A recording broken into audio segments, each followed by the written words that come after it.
yet, but I'm not going to sit here and waste 2 minutes of time or 3 minutes of time till somebody does, because people do that just to try to drag out the time of their videos, and I'm not. So I'm just going to get started, and I hope a lot of you join in. I'm going through yesterday's record score. Me and a friend of mine were lucky enough to come across a decent amount of records. A lot of them had to be thrown away, things like that. But we went through and took out what we wanted and what appeared to be in decent shape. I haven't looked at the condition yet, and I'm not. I saw a few of the titles, but I haven't gone through it all yet, per se. So, and plus my memory's not that good. So even if I did, but I figured we'd go through them and see what I've got going on here. All right, Sha Na Na. If you guys haven't heard these guys, they do a great job. They sound like a 50s band. They were at Woodstock. They had a TV show during the 70s. There's no inner sleeve for this, so that sucks. Looks like it's decent, playable condition. Gonna need cleaned on that one. Yeah, like I said, I'm a big fan of Sha Na Na. Like, not enough to know their complete history or anything, but I'm a fan. Temptations. Masterpiece album. Let me see what's on the album. None of the songs I'm familiar with.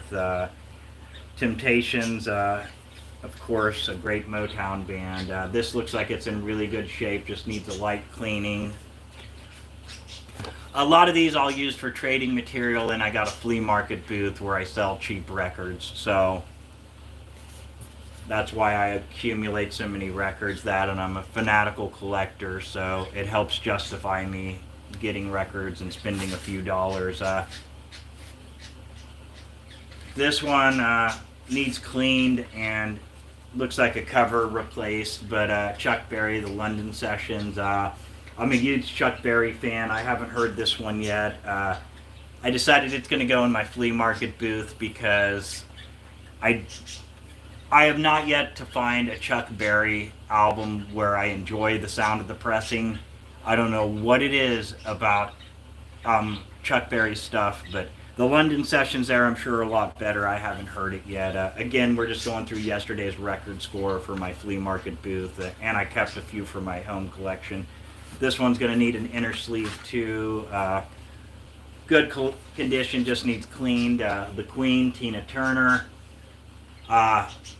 Everybody knows who Tina Turner is, I assume. Her 70s era with Ike was a really cool era. Not personally for her, of course, but they had a pretty good show going on, and she released a lot of notable albums.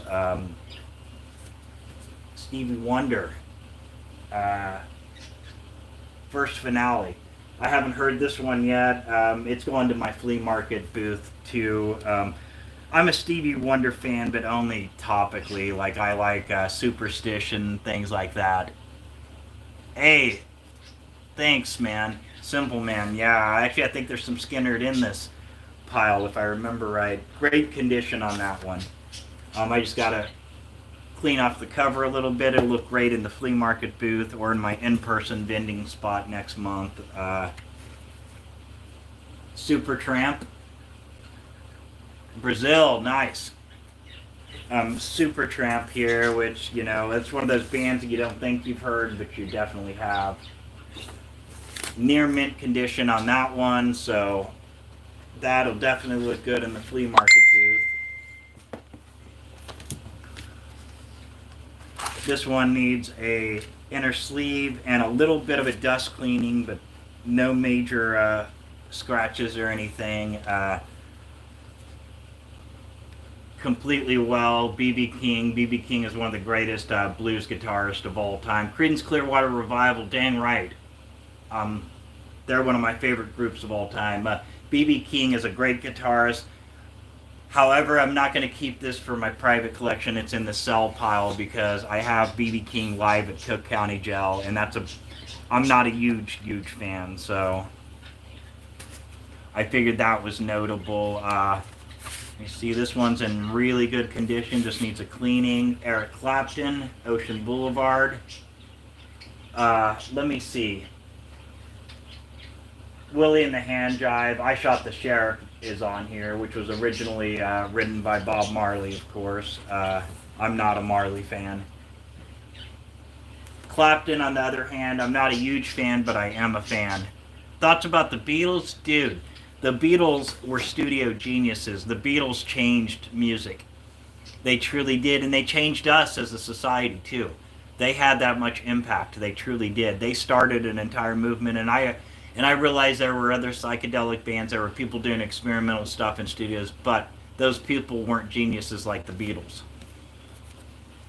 Um, I'd suggest every one of the Beatles albums, especially their psychedelic period, and they did all of this within a 6 or 7 year period. They went from "I Want to Hold Your Hand" to Sergeant Pepper's to Get Back, the last album, or Let It Be, the last album. So, yeah, pretty monumental evolution there. The Cars, this has Let the Good Times Roll, which I kept a copy for myself, and there was lucky enough there is a duplicate copy in near mint.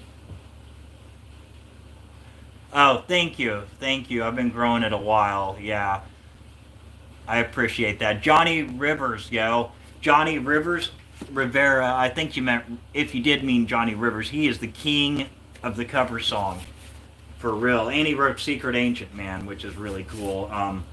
Really good condition on this. Eagles on the Border. Notable song on here is "The Best of My Love" and "Already Gone," and of course, hey there, how you doing?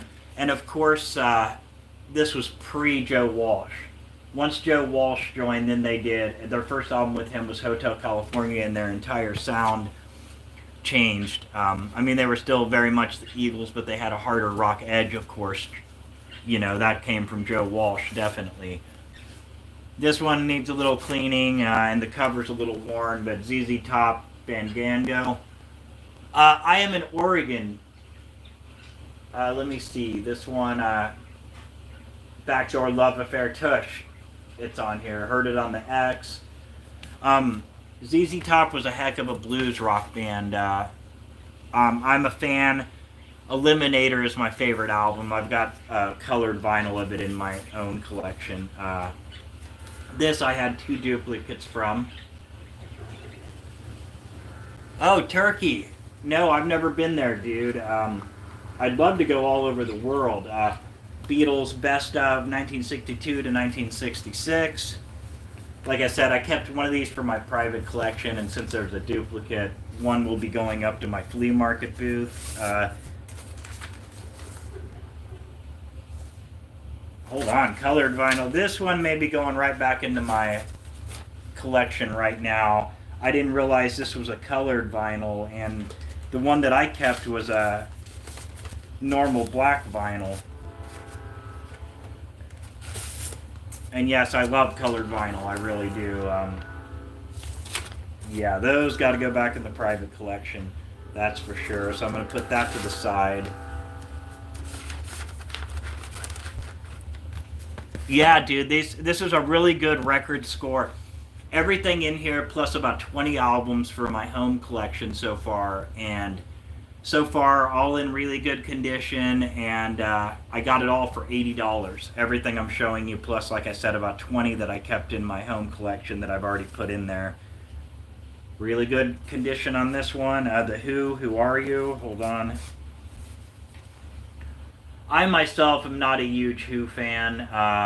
Who Are You is on here. That's the only song I've heard. I don't have anything against the Who. I'm just not a fan.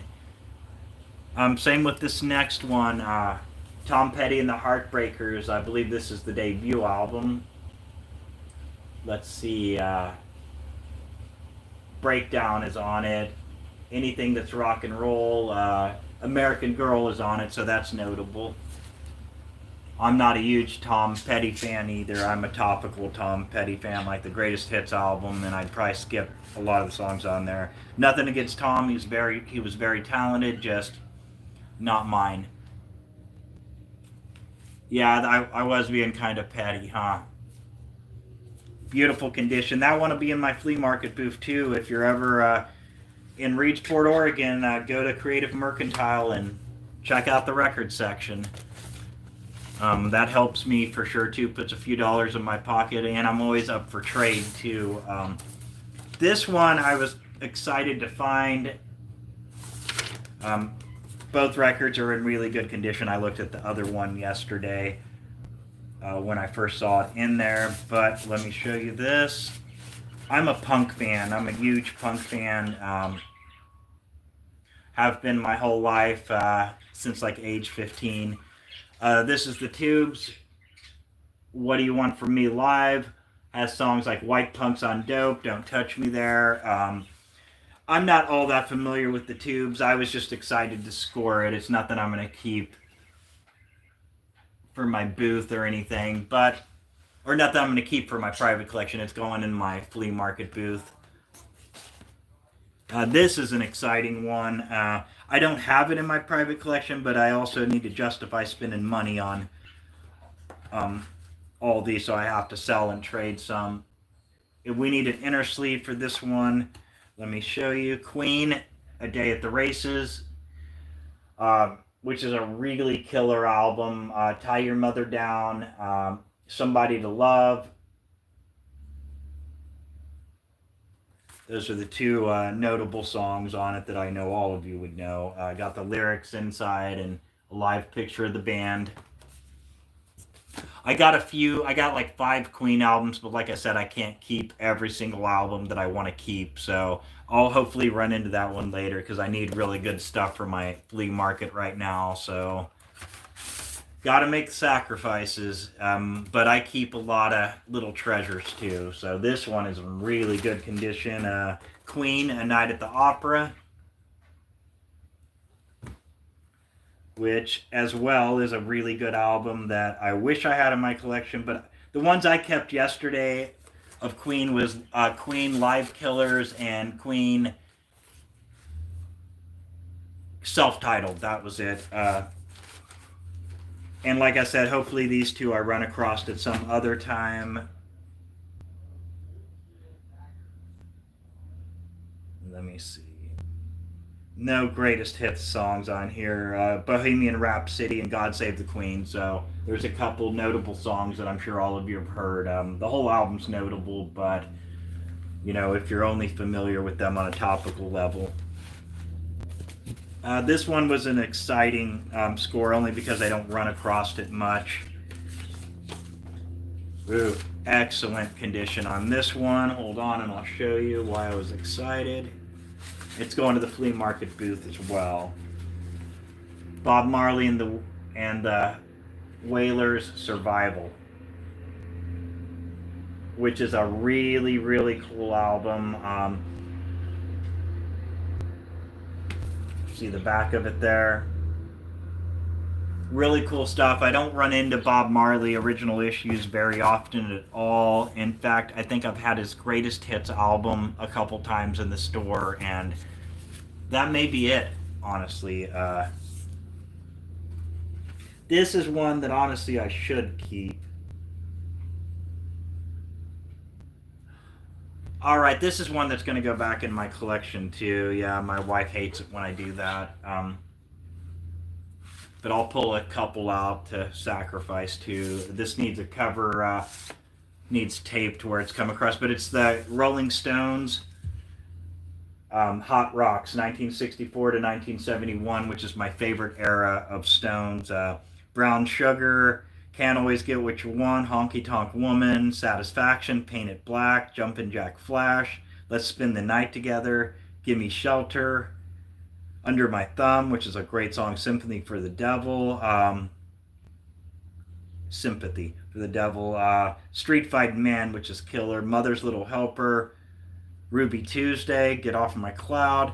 This is a freaking great album, and yeah, that's going back into my collection. It just needs a little dusting and cleaning. Styx, what's album? The Grand Illusion. I am not a Styx fan. This has Come Sail Away, which is an okay song. Like I said, I'm just not a Styx fan. I never got into progressive rock all that much.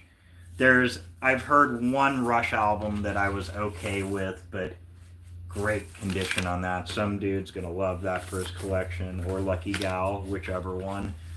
Came with the original insert poster as well. How cool is that?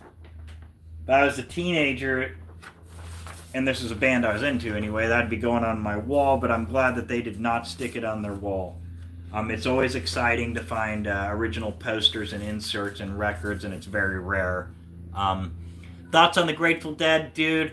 I love the Grateful Dead.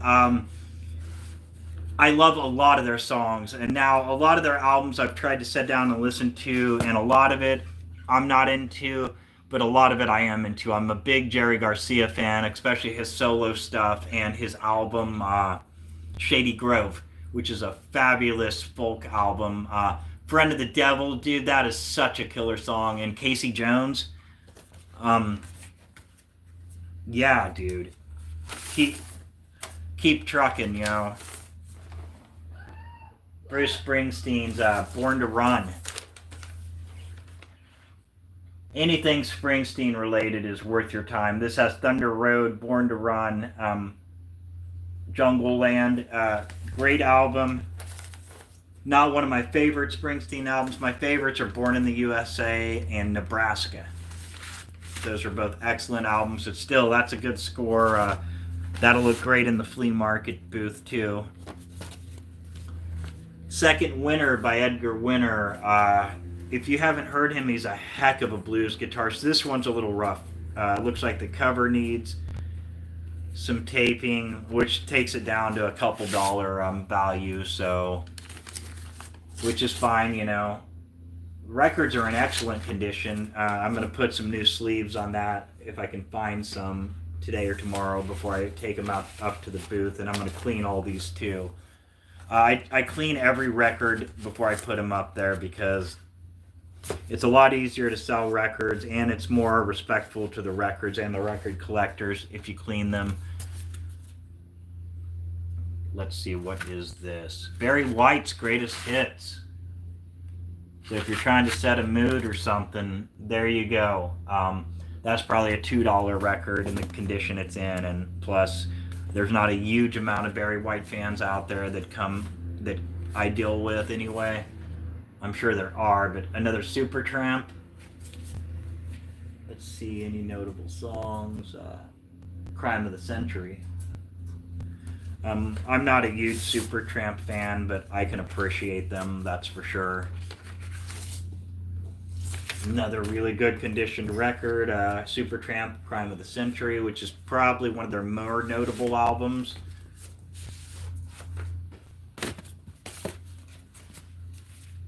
Another live Johnny Winter.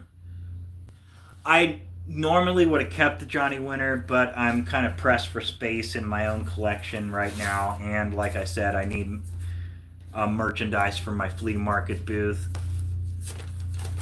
This record's in really good condition too. I'm not going to take it out of the sleeve because it's kind of crinkled and I'll never get it back in there. Like I said, the cover needs fixed. So this will be a $2, $3 record. Dude, I could talk music all day, and that's probably why my old lady would rather me be doing this than in her ear all the time about it. Dude, another Supertramp, even in the quietest moments. Yeah, a lot of people like Supertramp, so hopefully I can sell these pretty easy. Great condition on that. Sleeve includes the lyrics, which is really cool.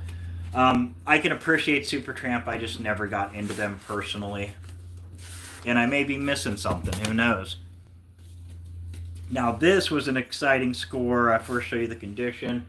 Really good condition, just needs a light cleaning. I played it last night. David Bowie Space Odyssey, or Oddity, excuse me.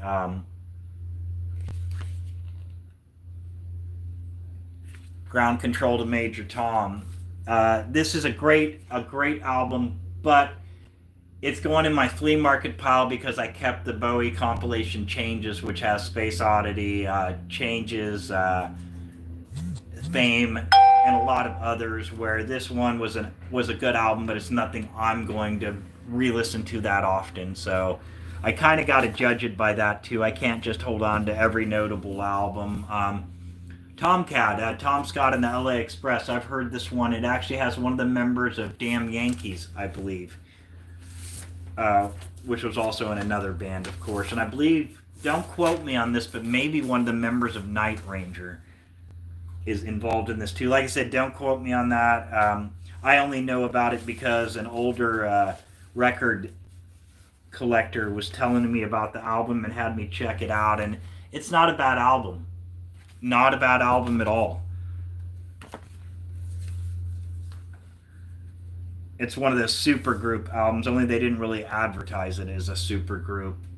Great condition on this. I already have it in my collection, or I would have kept this one. Rolling Stones. This is a great album. Here, let's pull out the record. Goat's Head Soup, of course, if you're familiar with it. Let's see. 100 Years Ago, that's a good song. Angie, one of my favorite Rolling Stones songs ever. Silver Train, Hide Your Love, Can You Hear the Music? Angie being the most notable song on here. It's a great ballad, man. Rolling Stones had a big connection with Graham Parsons. I don't know if a lot of you know the Stones' history enough to know that, but Graham kind of forced their hand into going into a more country southern type of vibe on things like Honky Tonk Women and Wild Horses, and I believe Graham helped write Wild Horses. Graham Parsons, if you haven't heard him, I suggest you do. He did some great songs, and he did a lot of great covers. He did a version of the Everly Brothers' Love Hurts, which besides Nazareth is my favorite cover of that. Ohio Players, some funk and disco from the 70s. This album, Taste of Honey, or just Honey, excuse me. These guys are really good, really fun is what they are. I'm a big fan of soul and funk from the 1960s, 1970s, and this is definitely a notable album. Honey, Ain't Giving Up No Ground, Sweet Sticky Thing, Love Roller Coaster, there we go. Red Hot Chili Peppers covered Love Roller Coaster on the Beavis and Butthead soundtrack in the 1990s, and they did a decent job of it. I'm not a huge Red Hot Chili Peppers fan, but their guitarist John Frusciante is fantastic, and I always wanted to be able to play like John Frusciante. Unfortunately, I'm not John Frusciante, and I play ukulele now for that reason, that I'm not all that good at guitar. Not only for that reason, because being good at it didn't ever bother me and didn't ever cross my mind. I enjoyed playing, and that's why I play. I'm just more geared towards ukulele. Really good condition on this one. Eric Clapton's Rainbow Concert with Ronnie Wood, Steve Winwood, Pete Townsend, Rick Gretsch. A lot of notable people on here. Ohio Players, dude, really cool stuff. Again, Clapton, he's a heck of a guitarist. I appreciate Clapton for his guitar playing and the fact that he's dedicated his life to learning all that he can about Robert Johnson in general and Delta blues in general. And the man is a lifelong student of Robert Johnson, so I've got to respect that. Robert Johnson is the most notable musician of our times. All right. And I don't look like Carrot Top, dude. I just have a red beard. Grateful Dead, Factory Sealed. Go to Heaven is the name of the album. This is during their 80s era. Let me see if there's anything Althea's on here, which is a real notable song.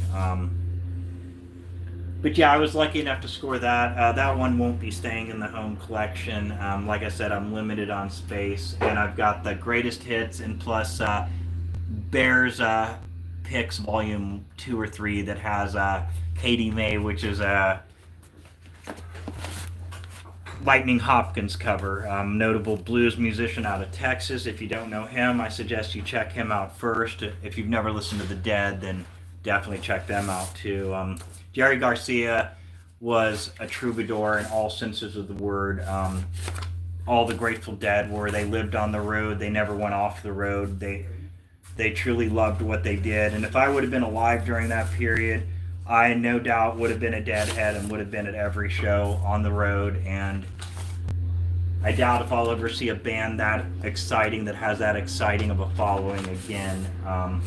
This here is the band Last Waltz, which is their last concert. The band is notable not only because of its members, Levon Helm and such. They're very talented guys. They did the song The Wait, you know, Pulled into Nazareth, feeling about half past dead. It was on Easy Rider soundtrack and a million other soundtracks, and I guarantee you've heard it a million times, and I guarantee you probably like it because it's one of those songs that just make you feel good, and it's well written. But the notable thing about the band too is they were Bob Dylan's backing band. That's where their band name comes from, because Dylan would just look at the crowd most of the time and say, and this is the band. And yeah, very cool that this much talent was setting right behind Dylan, which Dylan is one of the greatest songwriters that's ever walked the earth. He's definitely in the top 5 greatest songwriters that ever walked the earth. And honestly, I don't know if I could put very many people in front of him as far as writing goes. He may be the top on my list. But this album is, like I said, their last concert. It features Dr. John, which I'm a huge fan, Clapton, Paul Butterfield, a heck of a blues guitarist, Neil Diamond, gotta love him. Bob Dylan himself is on it, you know, which is fitting. He should be. Emmylou Harris, Joni Mitchell, Van Morrison. His Moondance album is very notable. Muddy Waters is here. Neil Young, which I'm not a huge Neil Young fan. I can appreciate his songs. He just doesn't grab me per se. This one here was an exciting score, but the condition is not all that great, so it's going to go out of here.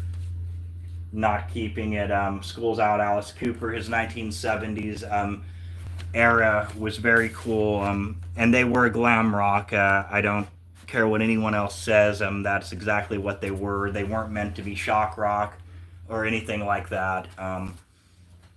Just what it became later. And early Alice Cooper is very notable. It's before corporate Alice Cooper in the 80s and 90s came along, and unfortunately he's known more for that era, but the 70s era was the original lineup of the band, and the band was Alice Cooper, by the way. Alice Cooper, the vocalist, was never Alice Cooper until this original band had broke up. Alice Cooper was the band, Vincent Fuhrer was the lead vocalist, which is Alice's real name, or what's known as Alice Cooper now, but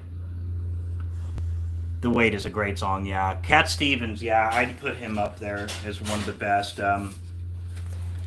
But yeah, on the Alice Cooper thing, it's even mentioned in several of the early songs. You know, I'm in a band and the lead singers, I'm in a band, and I'm referencing why the lead singer's name is Alice, and he says you just don't understand, because it was a band name, not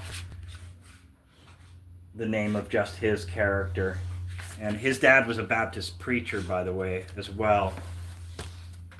Everly Brothers, music of rock. I'm a big Everly Brothers fan, but this is like 70s, but maybe even early 80s version of the Everly Brothers.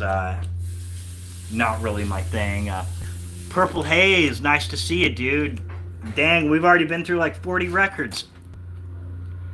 Nice to see you, though. I hope everything's going good. Hey, bro, what's up with you, too? I hope both of you guys are doing really good. This one's in excellent condition. Eric Burdon and the Animals, Volume 2. I actually pulled this from my personal collection last night because there's a couple notable songs, and I dig the Animals, just not enough to keep it in my collection and spin it all the time. And you can only hear House of the Rising Sun so many times, and that's where I'm at with it. It's kind of like Lynyrd Skynyrd. I love Leonard Skinner, but where I'm from in Kansas, you know, the Midwest and the South, anybody that's ever been to a barbecue or drank a beer, you've heard Skinner so many times. It's driven you crazy. It's oversaturated. And the Animals, like I said, House of the Rising Sun, I feel the same way about. But Skinner was so prevalent, I swear they sent out their greatest hits album with free samples of Tide. That's a Wayne's World joke, by the way, but still funny. I don't know Creep by Radiohead on the ukulele yet, but I'll put that on my list. Anyway, Eric Burdon and the Animals, they were a noteworthy band during the time, but and he was also in the band War. And if you haven't heard the band War, then I suggest you click off this video and do it right away. It'll change your life for the better. Yes, Bob Dylan did help write House of the Rising Sun. Him and Joan Baez actually they didn't write it, they restructured it into what it is. It was originally a folk song. Nobody knows exactly where it originated. Joan Baez gets the majority of the credit. But yeah, Dylan was involved. Him and her dated for a while, as you know, as you may or may not know.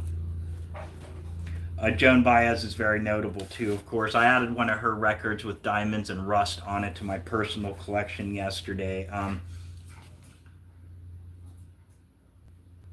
Here's the Allman Joys, which is early Allman Brothers, Greg and Duane Allman. Duane Allman being one of the most beautiful slide players that ever picked up a Les Paul. I'm not a huge Allman Brothers fan, though. Statesboro Blues, which is actually a cover of, I want to say Blind Willie McTell, but I know that's wrong, so I'm going to say Lemon Jefferson. Blind Lemon Jefferson, I believe, came out with Statesboro Blues, Delta's blues musician. Forgive me if I'm wrong on the name, but I'm pretty knowledgeable in that regard, so I'm pretty sure I'm right. But Allman Brothers did a great Southern rock version of it with some great slide guitar. And, of course, Midnight Rider, you've probably heard that so many times you're tired of it. Oh, dude, yeah, I wish you would have caught me earlier, but I understand, too. I don't always see when people go live on mine, even though I got notifications either. Eric Clapton said for them, they may be one of the best. I agree. They are a great band. Like I said, it's just with me, I'm a topical listener of them too. Duane Allman was really talented. Unfortunately, he died in a motorcycle crash in the 70s. Like I said, in all honesty, besides Robert Johnson's and originators of blues slide, Duane Allman is probably the best slide player there ever was. And I know there's guys on YouTube now like Derek Trucks and people like that that are just mind-blowing, and it's easy to say, oh, they're the greatest in the world. But the thing with people like Duane Allman is they didn't have anything to go on. They were creating this as they went, just based on old blues records they'd heard and adapted it into a rock sound. That's the thing that most people don't realize when it comes to musicians and artists in general. It's a lot harder and a lot more notable when you're creating and you're innovating something. Like, a lot of people will sit here and tell you that Jimi Hendrix is a basic average player nowadays. That's okay. You sit there and you can mimic him all you want, but you're not going to sound like Hendrix. You're not going to have the feel of Hendrix, and I guarantee that you couldn't sit down and come up with all that if it wasn't in the world at all, and that's what Hendrix did. Amazing guitarist, one of the best that ever. Dude, yes, Dickie Betts is an amazing player as well. Really good. His solo album, Southern Comfort, is a notable one. Sure, let me show you another stack I got here. Hold on one second, guys.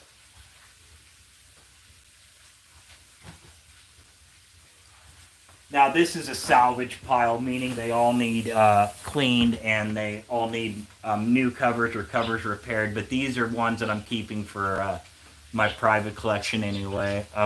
I can just, yeah, for real. Hendrix is pure soul. I agree. But these are I can justify keeping because they're lower end records, and like I said, they need cover repair and this and that. Bryan Adams, Reckless, Summer of '69, great album. That Heaven's on it. Like I said, Summer of '69. Bryan Adams is another one of those guys, thanks to the Robin Hood soundtrack. And I believe it was 90, 91, or 92. It was on top of the charts for months on end because of the Robin Hood movie. Everything I Do It For You. That was the name of that track. Blind Willie McTell, yes, on Statesboro Blues. Thank you. Like I said, I thought it was him at first, and then I wanted to say Blind Lemon Jefferson, but no, you're right. I was right the very first time. Thank you for pointing that out. Not pointing out that I was right, but pointing out that, now I know I was.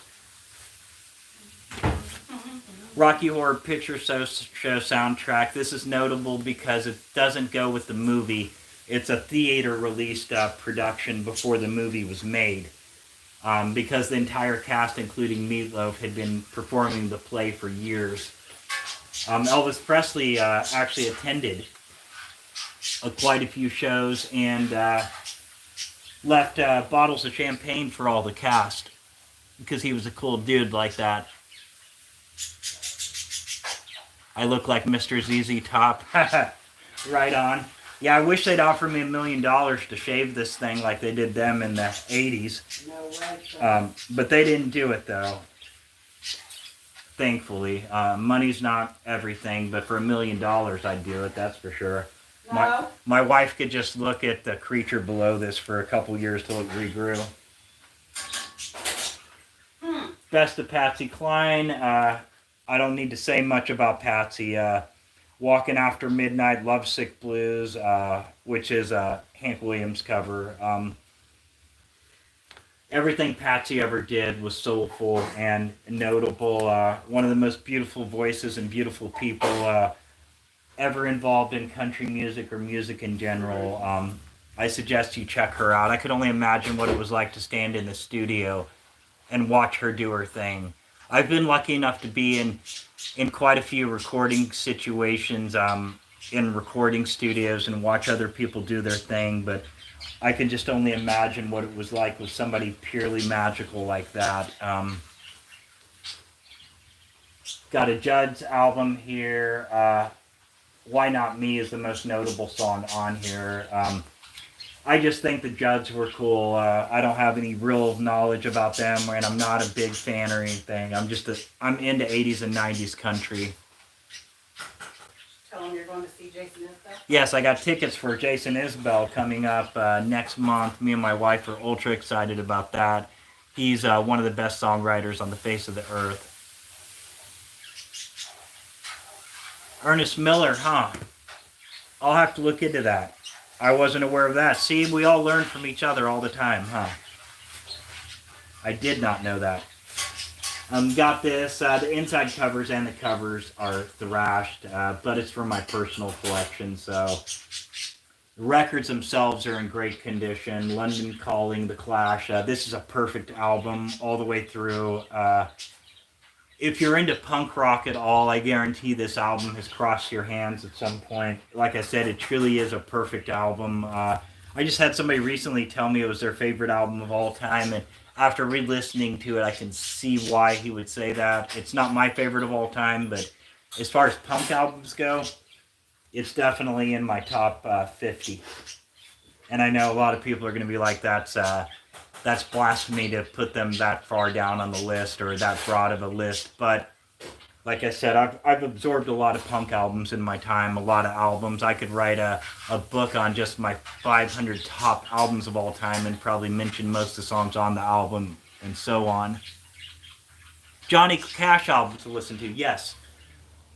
I suggest either Live from San Quentin, which is my personal favorite, or anything from the American recordings, which he did in the years right before he died, which had Hurt on it and Ain't No Chains. The Man Comes Around, which is a great track. But those albums that Rick Rubin produced and put out on American recordings, which is also how it came about that Glenn Danzig recorded one of his songs. 13. Actually, no, Glenn Danzig, I believe, wrote that song, and then Johnny Cash recorded it. Another Queen album here. That's a lower end one that I'm keeping. But yeah, I would suggest American Recordings 1 through 4. Queue it up on YouTube. It's got a feel and an atmosphere unlike any other Johnny Cash album. The musician in Johnny Cash, and I don't mean his musical ability, I mean the need to put on a show, the need to have hit songs, all that's gone with this. It's a man at the end of his life, reflectively looking back and doing songs that, mean something to him. And you also get the idea from the songs and sometimes the creepy, almost funeral-esque atmosphere that, he knew he was at the end of life. June had died before those came out, I believe. And yeah, like I said, it was just the man at the end of his life. It was his final goodbye to the world, and Rick Rubin's chance to introduce Johnny Cash to a whole new era of fans, which was very cool too. Changes by Bowie, great compilation albums. Space Odyssey, Changes, Diamond Dogs, Fame is on here. I'm not a huge Bowie fan. Like I said, that's why I got rid of the Space Oddity album. I'm more of a greatest hits guy when it comes to Bowie. Pressings of Rubber. Dude, that's really cool. Rubber Soul's a great album. I love rare pressings too. Of course I do. I'm a record collector. This too I've got put to the side. Sheer Heart Attack. Actually, I've got that put to the side because a friend of mine is interested in it. So, and same with the Fleetwood Mac. I've already got Fleetwood Mac in our collection. My wife's a big Fleetwood Mac fan. Stevie Nicks era. Dude, I'd love to see your rare pressing of Rubber Soul. I really would. That album's notable. It was like the bridge between old Beatles sound and the psychedelic era that came with Sgt. Pepper's and all that. Like I said, Rubber Soul's notable in that regard for sure.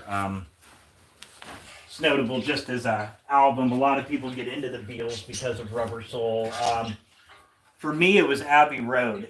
That's the Beatles album that I got into first. Here Comes the Sun is on it. Maxwell Silver Hammer. Come Together, of course, and as a hard rock fan, that song got my attention. Because at that point, I was into heavy metal and hard rock more than I was anything else, and the Beatles kind of opened the doors for 60s and psychedelic rock and acoustic music and a lot more better songwriting than, it taught me to take songwriting a lot more serious than, Rock You Like a Hurricane or something topical like that, Not anything against the Scorpions, I'm just saying I don't think you're going to get anything profound from those lyrics. But that's the beautiful thing about rock music, It's meant to be fun, it's meant to be rebellious, it's meant to, be a little risque and fun and all that, but you're not going to find many really serious, well-written songwriter-wise songs there. You're going to find a lot of great music and a lot of great songs, but not a lot of deepness. And that's the fun, and like I said, that's the fun thing about rock music. When I put on a Kiss record, it's not like I'm sitting there, dissecting every lyric and trying to find something profound. It's a good time, it's fun, and as youth, of course, we were all into it, But yeah, Kiss is just a lot of fun. Like I said, rock music in general from that era, Bad Company, Nazareth. A lot of fun stuff. And like I said, there's a lot of great songs and a lot of good songwriting on there too. I'm just saying, the Beatles opened the door for real art and they showed the world what music itself was capable of. And I know that's a broad and pretty deep statement to put on them, but it really is true. The Beatles changed the world. Not only the world of music, but they changed our society. They changed everything. They brought attention to a lot of things. Yeah, anyway, if you're not a Beatles fan, I suggest you go back and start with the White Album, Abbey Road. I suggest you listen to every one of them. Sgt. Pepper's is probably considered their masterpiece. Like I said, my favorites are Abbey Road and White Album. You changed my mind on the Beatles. Yeah, I turned my wife onto the Beatles. She was not a Beatles fan. I thought Queen was better at that point. Yeah, she honestly thought Queen was better, but please everyone forgive her for that.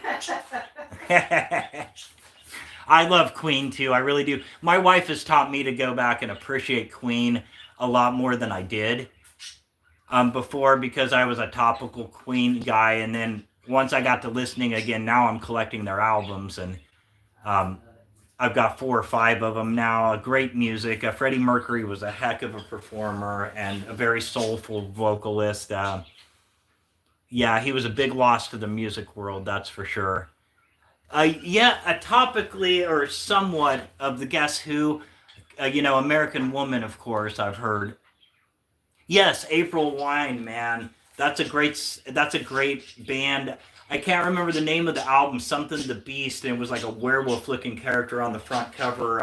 I've heard that one, and I'd put them up there with Nazareth and other bands of that style. Like, yeah, I dig them. I need to get one of their albums for my collection. Dude, I think you're right. Start with Revolver or Rubber Soul, because that's like a good mixture between the two. Like I said, where I lean heavier is more towards the psychedelic end of their stuff. No, why would I? No, racism isn't allowed here. No, it shouldn't be allowed here, anywhere here. Badfinger, yes, I actually have a Badfinger album that I just got rid of a while back. I wish I would have kept it, but I gave it to a friend. Oh, dude, yeah, Buffalo Springfield and Poco. My record friend that scored these with me yesterday was all excited to score a Poco album. Buffalo Springfield, heck yeah, man, that's a great band. Same with Badfinger. Like I said, they're from that 70s era. Great stuff. Let's see. My wife scored this one a while back too. This is notable. Richie Valens.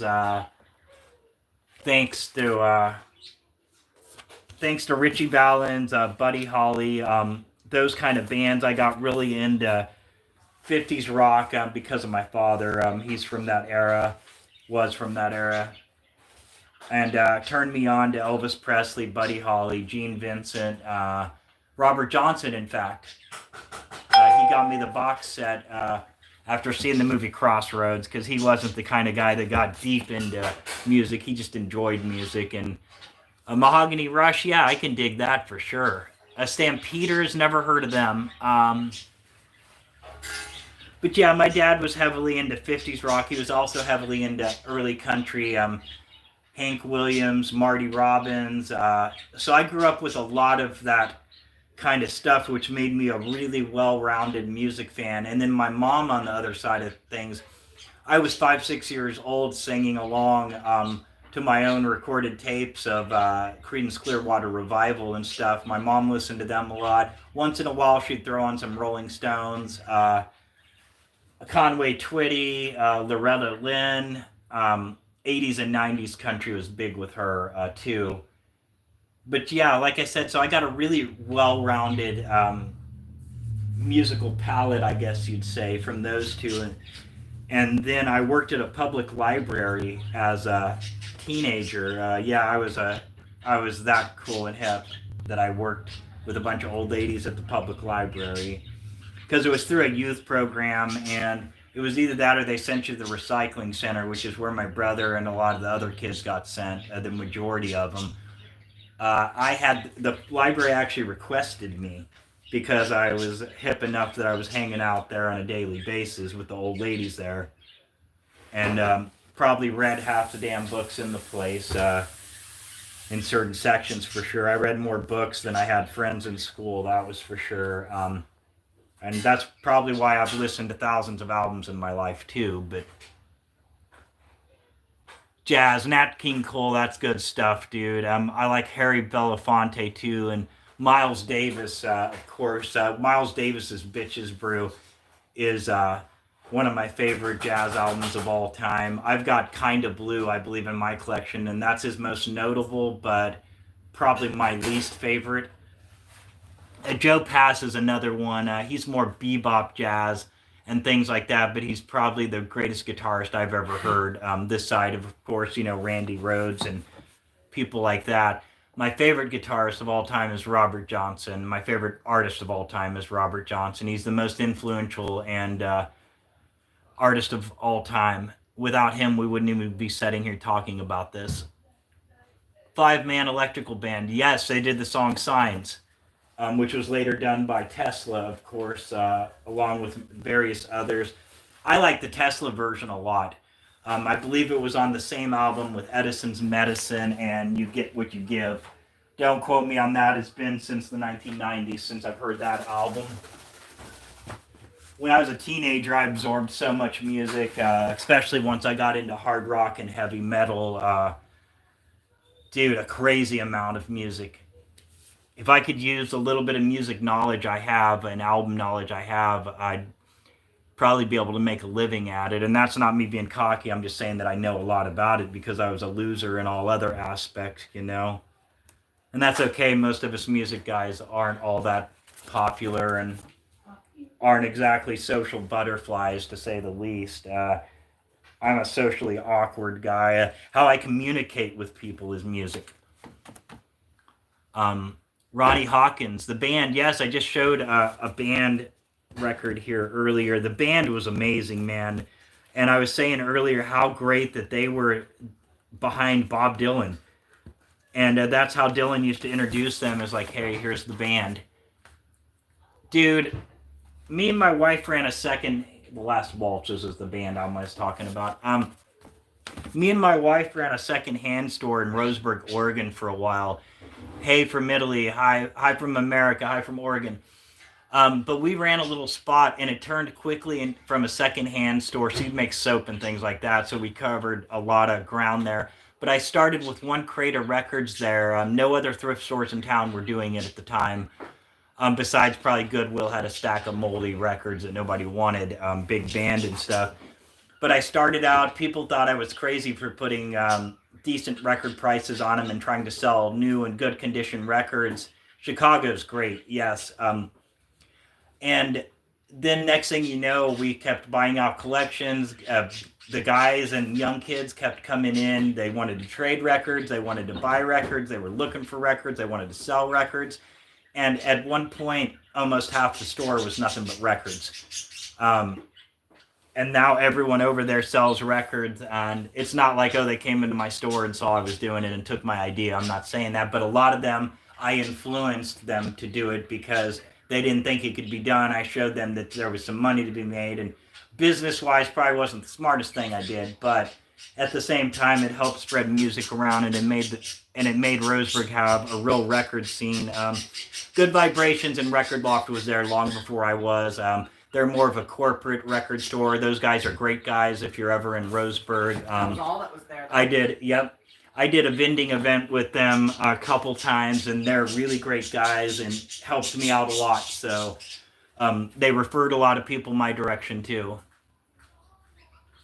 Dude, I can see why Harrison wanted to be in the band. For real.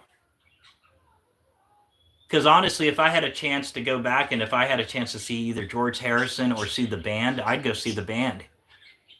Hands down. Lobo, yes, I've heard some of theirs. John Heyman. Dude, Robert Johnson is my favorite of all time, of course. As I said, sorry, Nat King Cole, yep. Natalie Cole, his granddaughter, is notable too. Well, guys, I think we just went through about 50 records. So I got an appointment coming up here probably within the next hour. Anne Murray never really got into her album Snowbird. I know a lot of the older guys have suggested it to me. So who knows? I may drag that out of my one of my bins and check it out soon, and I'll let you know. Thank you guys for tuning in. As always, thank you guys for hanging out. Thank you for the encouragement. Shania Twain, heck yeah. Who doesn't like Shania Twain? 90s country is where it's at. Man, I feel like one. For real. And Tim McGraw, Kentucky Headhunters, Reba McEntire. Dude, Brooks and Dunn, that's my favorite country group of all time. Glenn Campbell, heck yeah, the Rhinestone Cowboy. Interesting enough, David Allan Coe made a career of messing with other musicians. He didn't have the sense to do duets or albums with them. He just had the sense to poke at them and try to get himself notable by poking at them. But he did a whole character where he called himself the mysterious Rhinestone Cowboy and dressed in this rhinestone suit and a mask and kept saying that, called himself the real Rhinestone Cowboy. It was a poke at Glenn Campbell. And Glenn Campbell, of course, didn't even acknowledge him. But on the other side of that, David Allan Coe is one of the greatest songwriters that ever walked the face of the earth. He would be in my top 5. No doubt about it. Stand Back by April Wine. Okay, that's the one I'll look for, dude. Peace and love to you too, dude. Thank you so much for tuning in. But yeah, 90s country, that's a whole nother discussion. I could go on for hours and hours about that too. I could go on hours for every genre. Like I said, that's why my wife probably likes me doing this and not babbling in her ear. Because she could really care less if the first Led Zeppelin album's worth something because of the orange logo on the front. Nor would she care, so. I just listen. Anyway. Music and art is one of the greatest things we have. That's what I always tell my wife. It's God's one of God's greatest gifts to us, besides our ability to love one another. But like I said, it allows us to communicate. I could communicate with my ukulele or my voice to somebody in Singapore right now that can't speak English. And they could do a response on an instrument to me, and I would understand what they're saying, and they would understand me on a spiritual level. Because if you don't think music is spiritual, then apparently you've never listened. Anyway, everyone have a great day. Like I said, I'm sorry to rush off. I got an appointment that I've got to keep here in a while. Yes, Glenn Campbell and Alice Cooper were golfing buddies. Apparently that's what all rock stars and musicians do in their old age. They get into golf and stuff. And God, Alice Cooper. And yes, Alice Cooper just converted. Actually, he converted years ago to Christianity. He's been that way for a long, long time. It's just people like to try to put stuff on his music that's not there. They don't understand that, no, the dude's not biting the heads off babies or anything. They don't understand stage show and a sense of humor. A lot of Alice's stuff was based on comic books and old horror movies and stuff. But like I said, people like to put their own thing on it. All right, see you later, Purple Haze, man. Good to see you, bro. And all of you, I'm sorry to rush off, but if I keep rambling, I'm going to miss my appointment. So thank you, guys. I will see you next time. You guys that liked and subscribed, thank you. Thank all of you for hanging out. Go spin a record, guys.